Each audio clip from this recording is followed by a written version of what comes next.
Women on the Tech campus were given a unique opportunity to speak up and empower each other during a special event. MCTV's Inez Gumtag-Sering has all the details coming up. The Allen Theater was filled with the sounds of bluegrass music last week during the second event of the Presidential Lecture and Performance Series. Find out what musical group stopped by the Tech campus next. And hopes of a redemptive victory for the Red Raider football team ended one of the most disappointing games of the year. MCTV's Buscher has a look back at Tech versus TCU along with scores and highlights in sports. This is the MCTV Weekday Update. Welcome to the Monday edition of the MCTV Weekday Update. I'm Nick Hay. And I'm Haley Pratt. Last week, the campus community came together to celebrate the achievements of females through history during the first annual Women's Empowerment Week. That's right, Haley. A week-long series of events gave students, faculty, and staff a chance to make connections, lift each other up, and look at ways to continue to empower women in the future. MCTV's Inez Gumtag-Sering stopped by the final event of the week, which gave female students a chance to speak up and have their voices heard. Thursday night, the Women and Gender Studies program ended Texas Tech's first ever Women's Empowerment Week with a spoken word Lift As You Climb event. Students gathered at the Barnes & Noble in the Sub to hear multiple speakers present their poems. Some speakers were new while others had years of experience. In kindergarten for my birthday, when my older sister gave me a journal. So ever since then I started just writing poems in my free time. I was a very dramatic kid, so I would write down my feelings a lot because I had a lot of them. And it was better than any other outlet. Preparing for this event was not an easy task, as the event organizer Miriam Sacco goes into detail about the application process. It took me almost a month because we had to prepare flyers for a call for submissions. We also had to take in consideration applicants, and we had to go through their poetry, we had to practice. Dr. Charlotte Denham, director of the Women and Gender Studies program, oversaw not only the spoken word event, but the entirety of Women's Empowerment Week in conjunction with other organizations. Trisha Earle in our department did most of the planning for this. She actually had a committee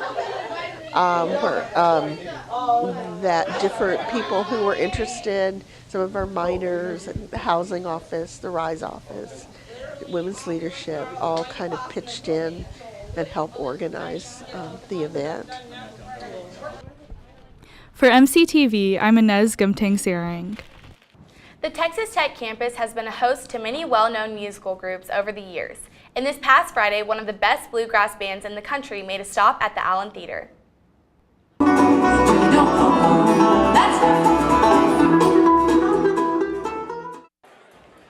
The Steel Drivers were the featured act during the second event of the 2017-2018 Presidential Performance and Lecture Series.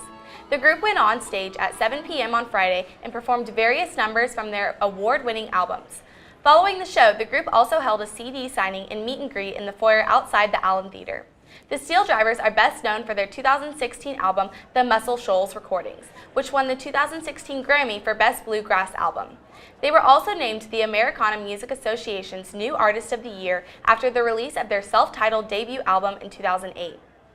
Friday's performance marked the end of the fall schedule of the Presidential Lecture and Performance Series, but there are still more events coming up this spring. If you would like more information about the series and what's to come, visit presidentialseries.ttu.edu. The Texas Tech meat judging team is celebrating after achieving a huge milestone for the program.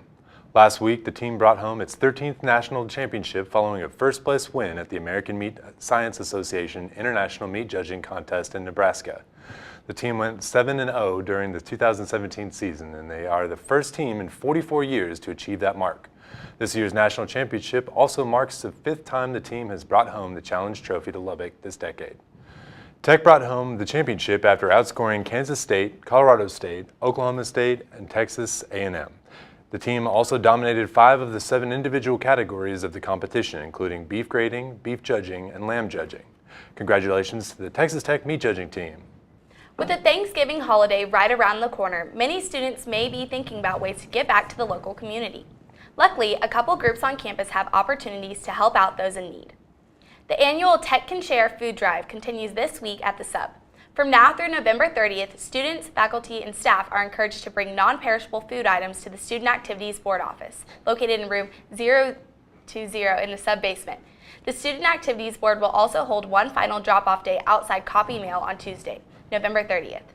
As a reminder, you can have your items count towards the total donations from your department or student organization. The winning group will be announced in December. And starting today, you can help a needy child have a very Merry Christmas during the 12th annual Toys for Tickets program. From now through December 12th, Traffic and Parking Services is asking donations of new unwrapped toys. The toys brought in can be then used to dismiss any current parking citations listed on a student's record. To have a citation removed, the receipt for the toy must be included, and the cost must equal or exceed the value of the citation. For more information on Toys for Tickets, you can email Stacey Stockard at stacy.stockard@ttu.edu.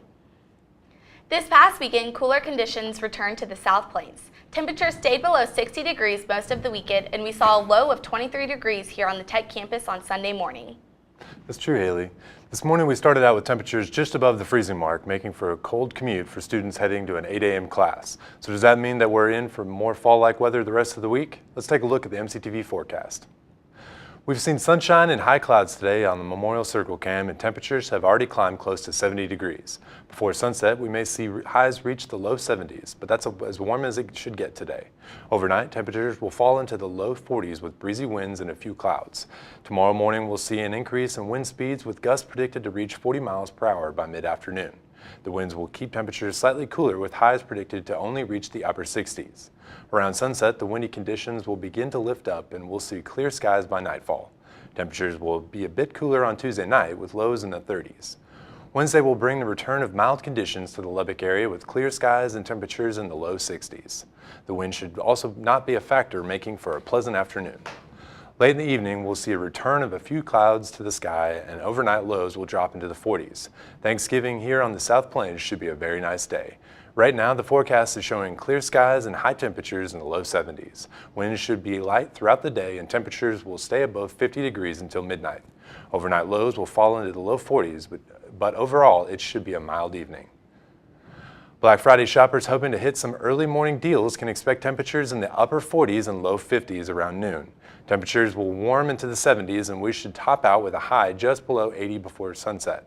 Winds will be a little breezy on Friday, but other than that, it should be another nice day. Overnight, a few clouds will move into the area and temperatures will fall just below 50 degrees. On Saturday, clear skies and mild temperatures will kick off the weekend. Saturday's high will finish out in the upper 60s and will continue to have some breezy winds throughout the day. After sunset, winds will diminish and low temperatures will fall into the 40s. On Sunday, the final day of Thanksgiving break will include mild temperatures, sunny skies, and light winds. Sunday afternoon's high in the forecast is in the upper 60s, and overnight's low is again predicted to fall into the 40s. Look again, mild conditions and lots of sunshine should stay in the forecast as we kick off the last full week of classes. Fans attending this past Saturday's game at Jones Stadium were left speechless after the Red Raider football team produced one of their lowest scoring affairs in recent memory. MCTV's Buscher has a look at this weekend's disappointing loss along with what's next for the Red Raiders in sports. Casey? Thanks, Nick and Haley. This has been a tough season for Texas Tech football. Last Saturday, the Red Raiders fell to number 11 TCU at home 27-3. This loss brought Tech to a losing record of 5-6 going into the last game of the season against Texas this Friday. With TCU starting quarterback Kenny Hill out, TCU started a true freshman at quarterback, Sean Robinson, who ran for 84 yards and threw a key second-half touchdown in his first career start. While Robinson was only 6 of 17 for passing, his 12-yard touchdown to Jalen Reagor came late in the third quarter as the Horned Frogs took a 17-3 lead. Tech missed a 20-yard field goal after a forced fumble by Robinson and recovered at the TCU 6. Texas Tech looks to become bowl eligible as they head to Austin to take on the Longhorns this Friday for their last game of the season. Game time is set for 7 p.m. on Fox. The Texas Tech men's basketball team is bringing some hardware back to Lubbock. Bringing their record to 4-0 this weekend, the Red Raiders won the 2017 Hall of Fame tournament in Connecticut. Overcoming Boston College 75-64 on Saturday, Keenan Evans and Zach Smith scored 25 of their 40 points during the second half. Evans had a career high of 29 points, and it was his 10th career game of 20-plus points, improving his streak to 23 consecutive games in double figures. Yesterday, the Red Raiders dominated number 20 Northwestern 85-49 to become the 2017 Hall of Fame tournament champions. On a more serious note, Corky Oglesby passed away yesterday. Corky was an incredible asset to Texas Tech University and family to the Texas Tech basketball team. Well, Corky Oglesby is a legend. He, in so many ways, demonstrated what being a Red Raider is all about, from his time as a coach and the influence and impact that he had on student athletes that's so evident today as former student athletes came back over the past 6 months to see Corky.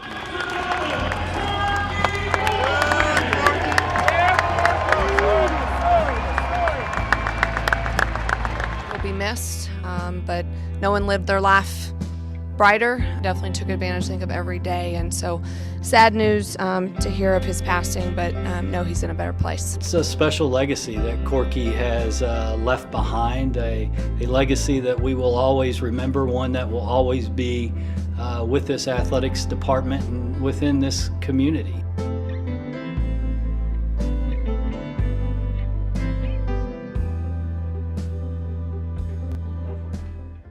Following yesterday's game, Chris Beard spoke about Corky and his legacy at Texas Tech. Tonight's game was dedicated to my good friend Corky Oglesby. He's one of the all-time Red Raider greats and one of the best human beings I've ever met. He was a really good friend, not only to me, but to all of the players. We heard the news of Corky passing before tip-off, and we really wanted to try to dedicate tonight's performance to him. I was really proud of that. I hope Corky's family got to watch it and understand how important he was, not only to our team, but to everyone in Lubbock. Without a doubt, the Red Raiders will be playing their hearts out for Corky this season. If you're still in town, make sure to head over to the USA this Wednesday to watch the Red Raiders take on Wofford at 5:30 p.m. As we are well into the regular season, the Dallas Cowboys fell to 5-5 yesterday after facing the Philadelphia Eagles. Dak Prescott played his worst NFL game of his career with 3 interceptions, completing only 18 of 31 pass attempts for 145 yards with no touchdowns. The Philadelphia Eagles had 383 total yards, with star quarterback Carson Wentz passing for 168. It is only Wentz's second season in the NFL, and he is already leading his team to the best record, sitting at 9-1. The Dallas Cowboys play at Jerry World on Thanksgiving Day, facing the Los Angeles Chargers. Game time is set for 3:30 p.m. on CBS. That's all for sports. Back to you, Haley. Thanks, Casey. With the Thanksgiving holiday only a day away, many students are hitting the road to spend time with friends and family. But if your travels are interrupted by an unforeseen issue, the Texas Tech Parents Association is here to help. Every year, hundreds of parents sign up to take part in the Road Raider Safe Travel Program. Through the program, any Tech student who is traveling outside of Lubbock can locate a Road Raider on the list and seek help for car trouble, directions, or just to find a place to wait out a storm. If you are planning to drive this week, be sure to keep the Road Raiders website handy. Just visit texastechparents.org or click on Road Raiders Safe Travel and then click the link for the list of Road Raiders near the bottom of the page. So Nick, are you traveling outside of town for Thanksgiving? I'm going to be hanging out here. My parents are coming in and we're going to be celebrating here in Lubbock. What about yourself? I'll be traveling home to San Antonio and I'm super excited. Excellent. That's all for today's edition of the MCTV Weekday Update. Thanks so much for joining us, and be sure to check ttuhub.net every day for more news. Have a happy Thanksgiving, and we'll see you next week.